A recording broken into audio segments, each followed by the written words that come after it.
Happy Labor Day. When we were trying to figure out where we could be, we all said, let's go to Cleveland. And I want to thank Congresswoman Marcia Fudge for hosting us.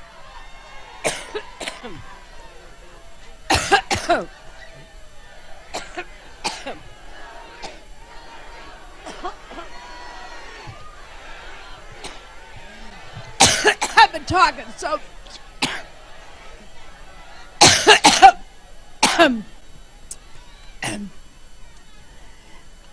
every time I think about Trump, I get allergic.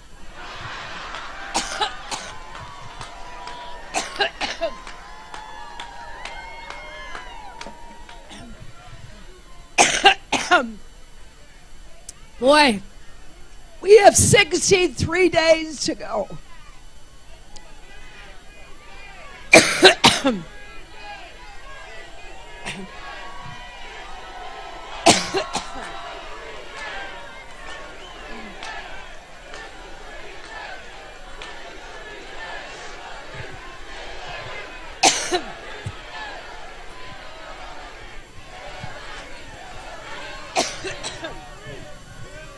Well, thank you.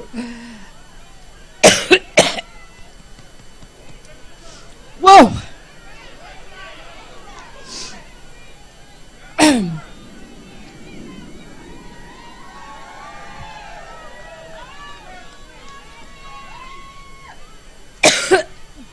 Well, you just heard the next vice president, didn't you?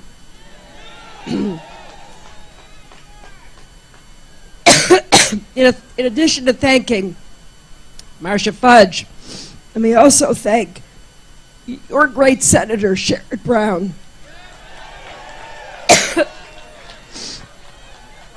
Also, excuse me. Also, two other great members of Congress, Tim Ryan and Joyce Beatty.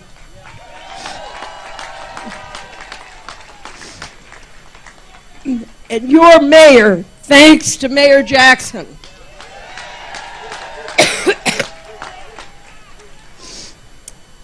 And I hope that Ohio will send Ted Strickland to the Senate.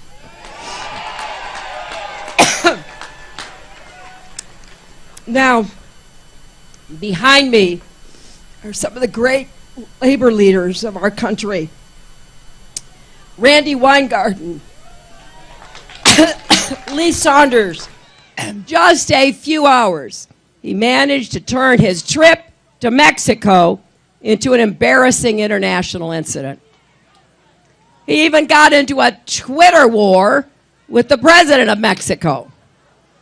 And then he delivered his most hate-filled, hardline speech yet, doubling down on his absurd plans to send a deportation force to round up 16 million people to deport them. Now, you can't make this stuff up, can you? He can try to distract with divisive, dangerous rhetoric. He can try to fool voters into thinking somehow he's not as harsh and inhumane as he seems, but it's too late. When you see what he has said and done in this campaign, when you see that he can't even go to a foreign country without getting into a public feud with the president, I think the answer is clear. Donald Trump does not have the temperament to be our commander-in-chief. Imagine him in a real crisis. I've said it before, and I believe it. A man you can bait with a tweet cannot be trusted with nuclear weapons. I've been talking so